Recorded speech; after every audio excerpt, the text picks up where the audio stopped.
Kalyani university under BS second semester. নমস্কার বন্ধুরা, আমার চ্যানেলে ঢোকার জন্য তোমাদেরকে অনেক অনেক ধন্যবাদ। আগের দিন তোমাদেরকে BS second semester political science major সাবজেক্টের সমস্ত সিলেবাস বলে দিয়েছিলাম। আশা করি ভিডিওটি দেখেছো, আর যদি তোমরা দেখে না থাকো তাহলে অবশ্যই দেখে নিও সিলেবাসটা, তাহলে তোমাদেরই পড়তে সুবিধা হবে।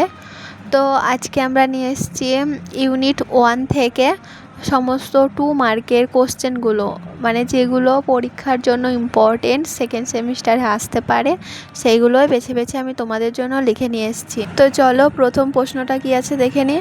তো প্রথমেই আছে, দেখো, রাজনৈতিক তত্ত্ব আলোচনার নীতিমূলক দৃষ্টিভঙ্গি বলতে কি বোঝায়? উত্তর আছে, দেখো, এটি রাষ্ট্রবিজ্ঞানের একটি সনাতন ও ঐতিহ্যবাহী দৃষ্টিভঙ্গি।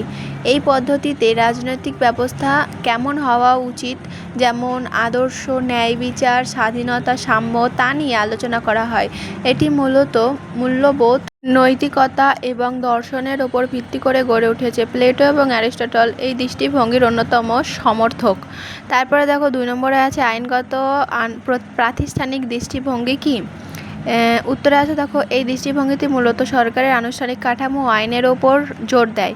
এখানে সংবিধান ও আইনসভা, শাসন বিভাগ, বিচার বিভাগ এবং বিভিন্ন রাজনৈতিক প্রতিষ্ঠানের আইনি ভূমিকা বিশ্লেষণ করা হয়।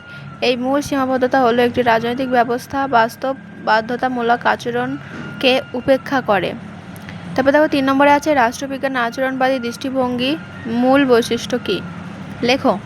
অভিজ্ঞতা লব্ধ গবেষণা প্রথমেই আসে। এটি কল্পনা ও মূল্যবোধের পরিবর্তে ব্যবস্থা, তথ্য ও পর্যবেক্ষণের ওপর জোর দেয়। 2 নম্বরে আছে, মানবিক আচরণ।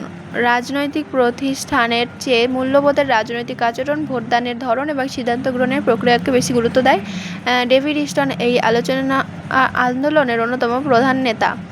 এবার দেখো 4 নম্বরে আছে, ব্যবস্থাপনা দৃষ্টিভঙ্গি ও ব্যবস্থা জ্ঞাপন বলতে কি বোঝায়? উত্তরে আছে, ডেভিড স্টোনের মতে রাজনীতি হলো একটি সামগ্রিক ব্যবস্থা, সিস্টেম বা পরিবেশের সাথে অনবরত মিথস্ক্রিয় করে।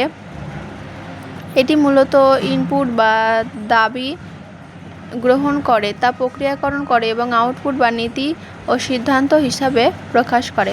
তারপর দেখো 5 নম্বর আছে, কাঠামো কার্যকর দৃষ্টিভঙ্গি মূল বক্তব্য কি? গ্যাব্রিয়েল আমন্ড এবং জি.বি. পাওয়েল এই তত্ত্বের প্রবক্তা। তাদের মতে প্রতিটি রাজনৈতিক ব্যবস্থার কিছু নির্দিষ্ট কাঠামো, যেমন দল, আমলাতন্ত্র থেকে এই কাঠামোগুলোকে রাজনৈতিক ব্যবস্থা টিকিয়ে রাখার জন্য নির্দিষ্ট কিছু কাজ।